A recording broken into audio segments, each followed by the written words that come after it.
بسم اللہ الرحمن الرحیم۔ السلام علیکم۔ کہانی کی دنیا میں خوش آمدید۔ تمام ویڈیو اپڈیٹس کے لیے چینل کو سبسکرائب کر کے بیل نوٹیفیکیشن کو آن کر دیں۔ تو آئیے آج کی کہانی کی طرف چلتے ہیں۔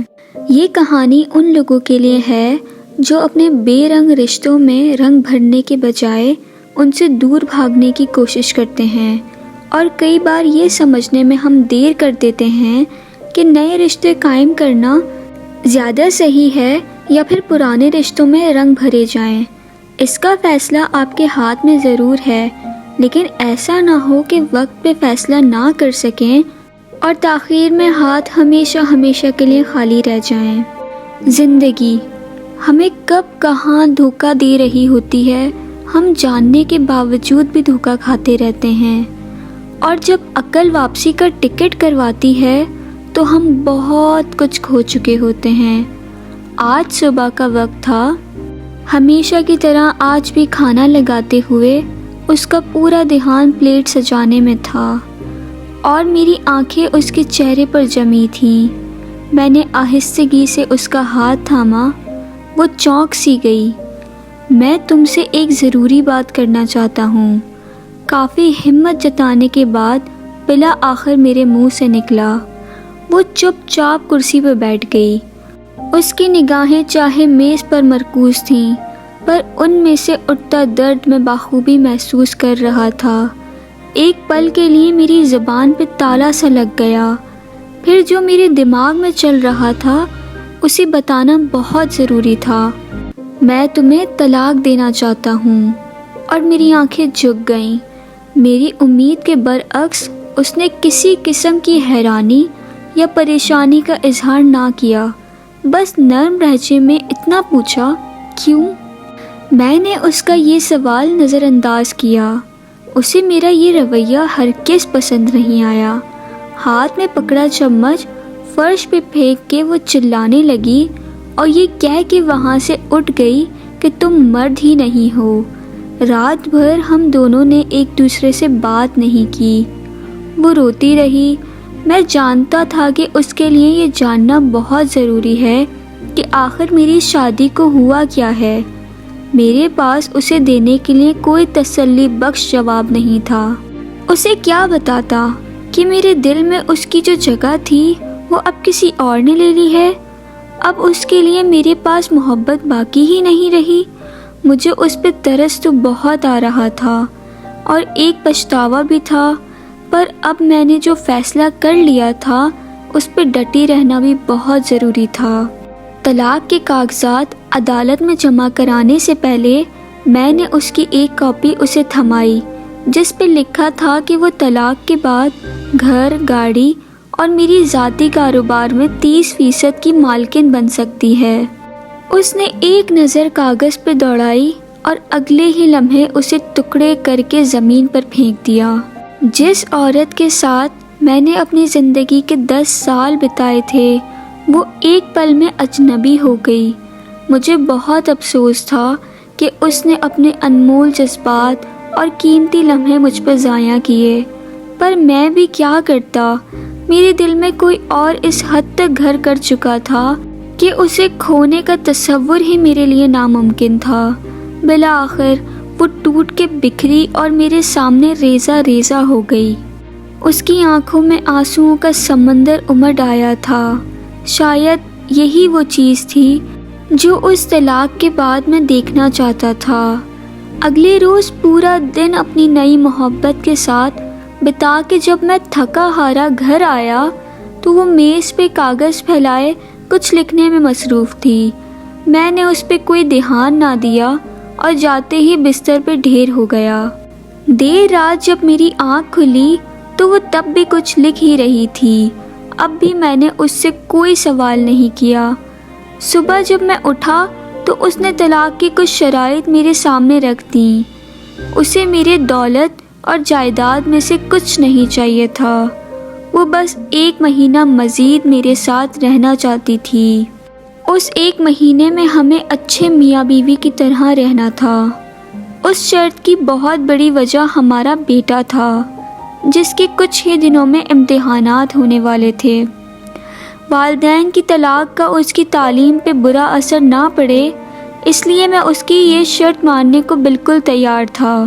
اس کی دوسری اور احمقانہ شرط یہ تھی کہ میں ہر صبح اسے اپنی باہوں میں اٹھا کے گھر کے دروازے تک چھوڑنے جاؤں، جیسا شادی کے ابتدائی دنوں میں کیا کرتا تھا۔ وہ جب کام سے باہر جانے لگتی تو میں خود اسے اپنی باہوں میں اٹھا کے دروازے تک چھوڑ کے آتا تھا۔ حالانکہ میں اس کی یہ بات ماننے کو تیار نہیں تھا، لیکن ان آخری دنوں میں اس کا دل توڑنا مناسب نہیں لگ رہا تھا، اس لیے میں نے یہ شرط بھی مان لی۔ اس کی ان شرائط کے بارے میں جب میں نے اپنی نئی محبت سے ذکر کیا تو وہ ہنس کے بولی، چاہے وہ جو بھی کر لے، ایک نہ ایک دن طلاق تو اسے ہونی ہی ہے۔ میری بیوی اور میں نے اپنی طلاق کے معاملے کے متعلق کسی سے ذکر نہیں کیا۔ شرط کے مطابق پہلے دن جب مجھے اسے اٹھا کے دروازے تک چھوڑنے جانا تھا، وہ لمحات ہم دونوں کے لیے بے حد عجیب تھے۔ ہچکچاتے ہوئے میں نے اسے اٹھایا تو اس نے بھی اپنی آنکھیں بند کر لیں۔ اتنے میں تالیوں کی ایک گونج ہم دونوں کے کانوں میں پڑی۔ پاپا نے ممی کو اٹھایا ہوا ہے، ہا ہا ہا۔ ہمارا بیٹا خوشی سے جھوم رہا تھا۔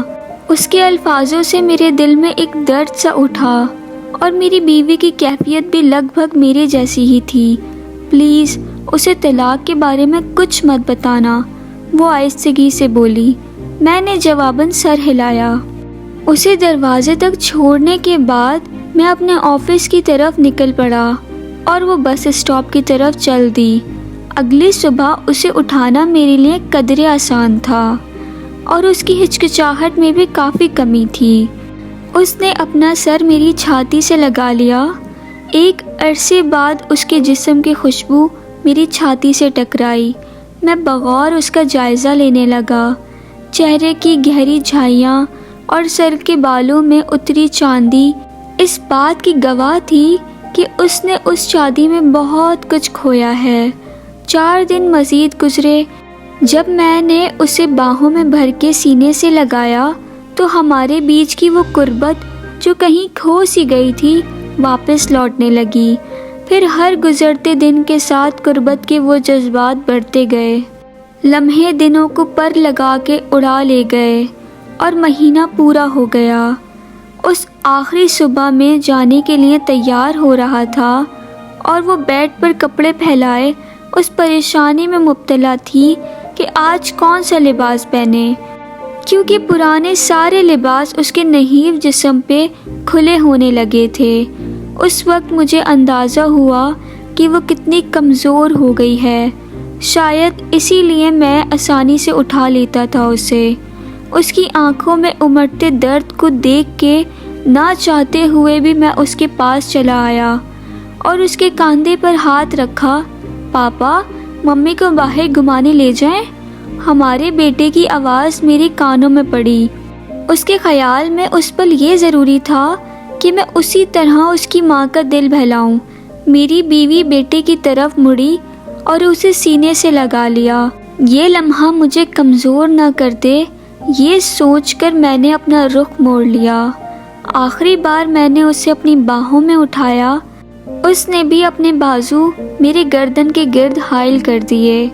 میں نے اسے مضبوطی سے تھام لیا۔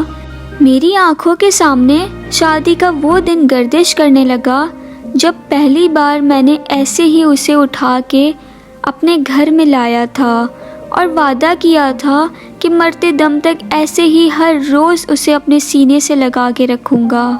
میرے قدم فرش سے شاید جم سے گئے تھے، اسی لیے میں بامشکل دروازے تک پہنچا۔ اسے نیچے اتارتے ہوئے میں نے اس کے کان میں سرگوشی کی۔ شاید ہمارے درمیان قربت کی کمی تھی۔ وہ میری آنکھوں میں دیکھنے لگی اور میں اسے وہیں چھوڑ کر اپنی گاڑی کی طرف بڑھا۔ تیز رفتار میں گاڑی چلاتے ہوئے بار بار ایک خوف میرے دل میں گھر کر رہا تھا کہ کہیں میں کمزور نہ پڑ جاؤں، اپنا فیصلہ بدل نہ دوں۔ میں نے اس گھر کے دروازے پہ بریک لگائی جہاں نئی منزل میرا انتظار کر رہی تھی۔ دروازہ کھلا اور وہ مسکراتے ہوئے میرے سامنے آئی۔ مجھے معاف کر دو، میں اپنی بیوی کو طلاق نہیں دے سکتا۔ میرے منہ سے نکلے یہ الفاظ اس کے لیے کسی دھماکے سے کم نہیں تھے۔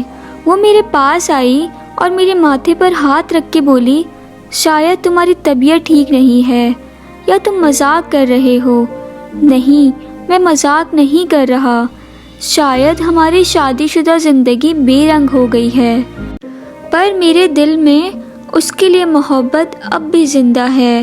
بس اتنا ہوا، ہم وہ ہر چیز بھول گئے جو اس ساتھ کے لیے ضروری تھی۔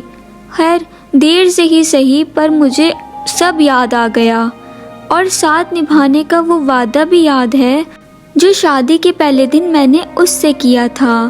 نئے ہر بندھن کو توڑنے کے بعد میں پرانے بندھن کو دوبارہ جوڑنے کے لیے واپس لوٹا۔ میرے ہاتھ میں پھولوں کا ایک گلدستہ تھا جس میں موجود پرچی پہ لکھا تھا، میں ہر روز تمہیں ایسے ہی اپنی باہوں میں اٹھا کے دروازے تک چھوڑنے آؤں گا، صرف موت ہی مجھے ایسا کرنے سے روک سکتی ہے۔ میں اپنے گھر میں داخل ہوا اور دوڑتے ہوئے سیڑھیاں چڑھنے لگا۔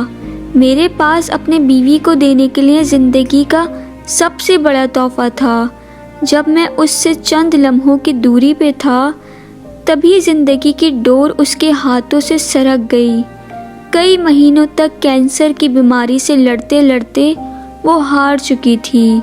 نہ اس نے کبھی اپنی تکلیف کا مجھ سے ذکر کیا اور نہ ہی مصروف زندگی نے مجھے اس سے پوچھنے کا موقع دیا۔ جب اسے میری سب سے زیادہ ضرورت تھی، تب میں کسی اور کے دل میں اپنے لیے محبت کھوج رہا تھا۔ وہ جانتی تھی کہ اس کے پاس زیادہ وقت نہیں ہے، کہیں ایسا نہ ہو کہ اس کی موت سے قبل طلاق کا اثر ہمارے بیٹے کے دل میں میرے لیے نفرت کا بیج بو دے۔ اس لیے بیتے ایک مہینے میں اس نے میرے بیٹے کے سامنے انتہائی محبت کرنے والے شوہر کا میرا روپ نقش کر دیا، جو حقیقی تو نہیں تھا پر دائمی ضرور بن گیا تھا۔ یہ کہانی ان لوگوں کے لیے ہے جو اپنے بے رنگ رشتوں میں رنگ بھرنے کے بجائے ان سے دور بھاگنے کی کوشش کرتے ہیں، اور کئی بار یہ سمجھنے میں ہم دیر کر دیتے ہیں کہ نئے رشتے قائم کرنا زیادہ صحیح ہے یا پھر پرانے رشتوں میں رنگ بھرے جائیں۔ اس کا فیصلہ آپ کے ہاتھ میں ضرور ہے، لیکن ایسا نہ ہو کہ آپ وقت پہ فیصلہ نہ کر سکیں اور اس تاخیر میں ہاتھ ہمیشہ ہمیشہ کے لیے خالی رہ جائیں۔ تو آپ کو آج کی میری یہ کہانی کیسی لگی؟ کامنٹ سیکشن میں اپنی رائے کا اظہار ضرور کریں، اور آپ پر یا آپ کے کسی بھی عزیز پر کوئی بھی حقیقت پہ مبنی انٹرسٹنگ واقعہ پیش آیا ہو تو ڈسکرپشن میں دیے گئے ای میل پہ رابطہ کر کے مجھ سے اپنا واقعہ ضرور شیئر کریں۔ تو پھر ملاقات ہوتی ہے ایک نئی ویڈیو میں، تب تک اپنا اور اپنے گھر والوں کا بہت سارا خیال رکھیں۔ فی امان اللہ، اللہ حافظ۔